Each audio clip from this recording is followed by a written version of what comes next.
Pemirsa, lalu siapa sebenarnya sosok Mendiang Akiditio yang diatasnamakan oleh putrinya sebagai pemberi sumbangan 2 triliun rupiah ke Polda Sumatera Selatan?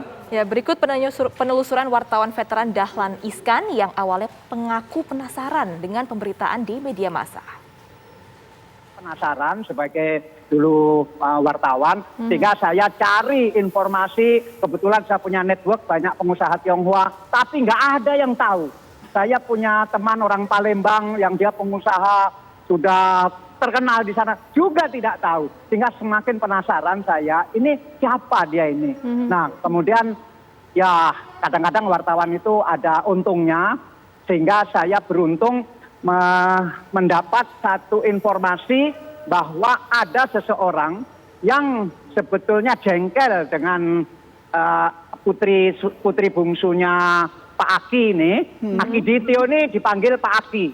Nah, karena apa? Karena putrinya Pak Aki ini utang 3 miliar kepada orang yang saya hubungi ini, dan sudah 2 tahun lebih itu belum dibayar. Janjinya bulan depan, minggu depan, besok, dan seterusnya.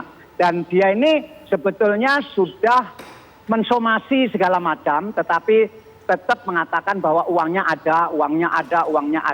Bahkan seperti yang saya tulis pagi ini, kemarin ketika putri Pak Aki ini sudah di kantor polisi pun masih menelepon sumber saya ini bahwa uangnya ada, Selasa besok cair begitu.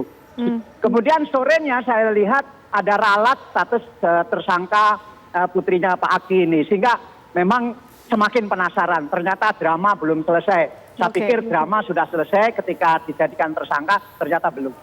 Pak Dahlan Iskan, tapi kemudian sudah diketahui nggak Pak latar belakang Pak Aki, keluarganya ini tuh apa sih Pak profesinya?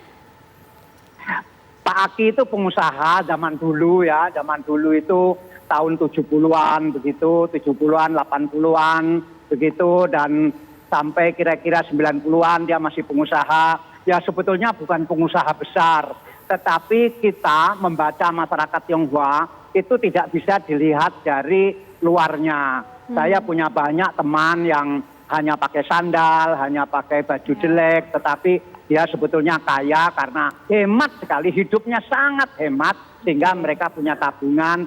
Dan bukan seperti umumnya bahwa mereka itu biasanya punya network sesama pengusaha di luar negeri. Itu sudah biasa, apalagi orang Palembang, orang Riau itu punya network pengusaha di Singapura, punya pengusaha di Hong Kong, di Malaysia, itu sangat biasa. Sehingga sebetulnya kalau putrinya ini mengatakan ada uang papanya di Singapura dan di Hong Kong, saya percaya.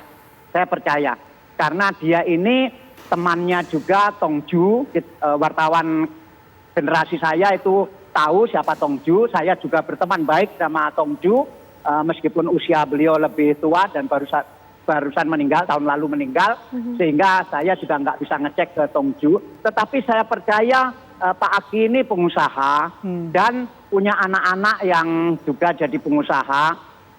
Yang anaknya itu, artinya kakaknya yang Herianti ini, itu di Jakarta membuka perusahaan money changer, dan anaknya itu fotonya sangat terkenal beredar di medsos luar biasa, yang cantik di pesawat pribadi yang menggunakan arloji 2,5 miliar itu salah satu keluarganya. Jadi ini Pak Aki ini bukan orang gaib, bukan orang yang tidak ada, juga bukan orang sembarangan. Jadi sebetulnya cukup beralasan.